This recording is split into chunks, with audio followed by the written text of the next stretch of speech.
बच्चों नमस्कार।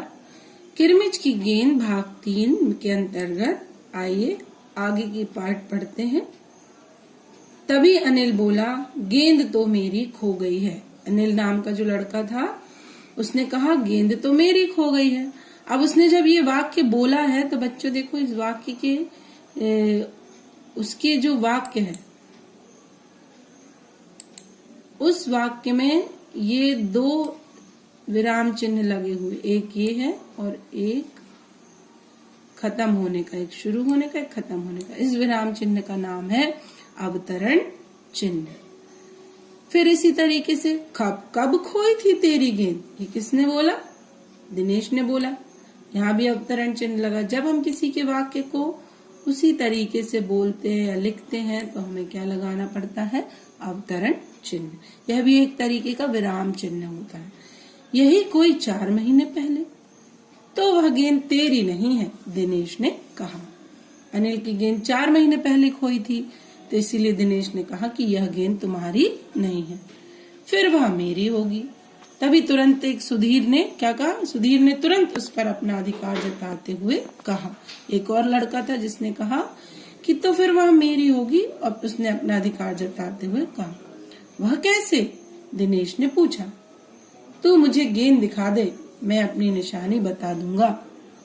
वाह, यह कैसे हो सकता है? दिनेश बोला। गेंद देखकर निशानी बताना कौन सा कठिन काम है? कौन सा कठिन है? बिना देखे बता, तब जानू।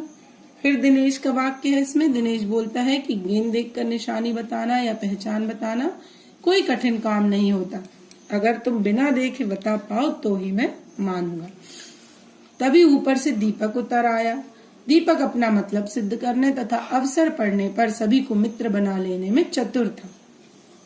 गेंद की बात सुनकर दीपक बोला, गेंद मेरी है। एक दीपक नाम का लड़का था जो बहुत स्वार्थी था और अपना काम पड़ने पर किसी को भी मित्र बना लेता था, और उसने आकर कहा, गेंद मेरी है।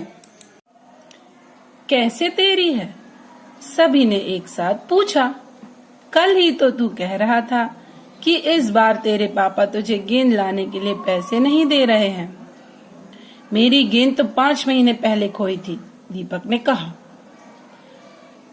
जब बड़े भैया की शादी हुई थी ना, तभी सुनील ने मेरी गेंद छत पर से नीचे फेंक दी थी। इस तरह दीपक ने सफाई दी, इस तरह से उसकी गेंद छत से नीचे गिरी। दिनेश अच्छी तरह जानता था कि यह गेंद दीपक की नहीं है। दीपक की गेंद 5 महीने पहले खोई थी, और यह कभी हो ही नहीं सकता कि गेंद 5-6 महीने पड़ी रहे और उस पर मिट्टी का एक भी दाग ना लगे। दीपक ने कहा, मैं कुछ नहीं जानता, गेंद मेरी है, वह मेरी है और सिर्फ मेरी है। दीपक अधिकार बताते हुए कहने लगा कि गेंद सिर्फ और सिर्फ मेरी है। लेकिन अरे जा जा, बड़ा आया गेंद वाला, क्या सबूत है कि यही गेंद नीचे फेंकी थी? अनिल ने पूछा। अनिल ने बोला, तू बड़ा गेंद वाला आ गया, तेरे पास क्या सबूत है? सबूत का अर्थ क्या है यहाँ पे? प्रमाण। तो अनिल ने बोला, यहाँ पर एक शब्द आया है सबूत, जिसको हम हाईलाइट कर लेंगे। सबूत, सबूत अर्थात प्रमाण। दीपक ने कहा, हाँ सबूत है, मुझे गेंद दिखा दो, मैं फौरन बता दूंगा। दीपक बहुत चालाक बच्चा था। उसने सोचा कि गेंद दिखा देंगे तो ऐसे ही बोल देंगे कुछ भी निशानी बनाकर। दिनेश ने देखा कि झगड़ा बढ़ रहा है। गेंद हथियाने के लिए दीपक, सुधीर और सुनील का सहारा ले रहा है। दीपक चालाक तो था ही, परंतु उसके साथ जो सुधीर और सुनील थे वो भी उसके साथ मिल गए, और दीपक और सभी से लड़ने लगा कि गेंद सिर्फ और सिर्फ मेरी है। वह जानता था कि यदि गेंद दीपक के पास चली गई तो ये तीनों ही मिलकर खेलेंगे। तो दिनेश ने सोचा और कहा, अच्छा मैं गेंद ला रहा हूँ, परंतु जब तक पक्का सबूत नहीं मिलेगा मैं किसी को दूंगा नहीं, दिनेश ने कहा।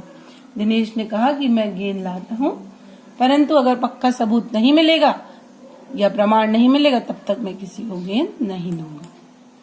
बच्चों, आज हम इतना ही पढ़ेंगे। अब हम इसके नए शब्द पर ध्यान देंगे। निशानी। निशानी अर्थात पहचान।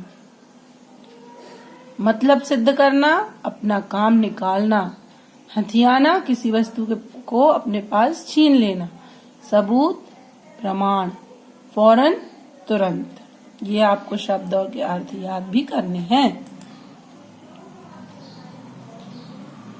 जो गद्यांश अभी हमने जो पढ़े हैं उस पर आधारित बोध प्रश्न है। इनके उत्तर आपको इसी गद्यांश में मिलेंगे। तो आप पहला प्रश्न देखिए।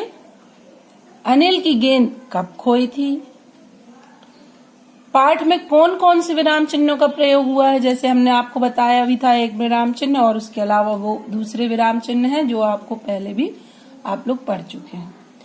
दीपक क्या कहकर गेंद को अपनी बता रहा था? दीपक क्या कहकर अपनी गेंद को बता रहा था, ये आपको लिखना है। दिनेश क्या सोचकर गेंद लेने गया, यह भी लिखना है। इस तरीके से इतने प्रश्नों के उत्तर आप अपनी कॉपी में लिखिए। और सबसे पहले आपका काम है कि जो मैंने अभी पढ़ा है गद्यांश, वह आपको उसी तरीके से पढ़ना है। धन्यवाद। आपका दिन मंगलमय हो।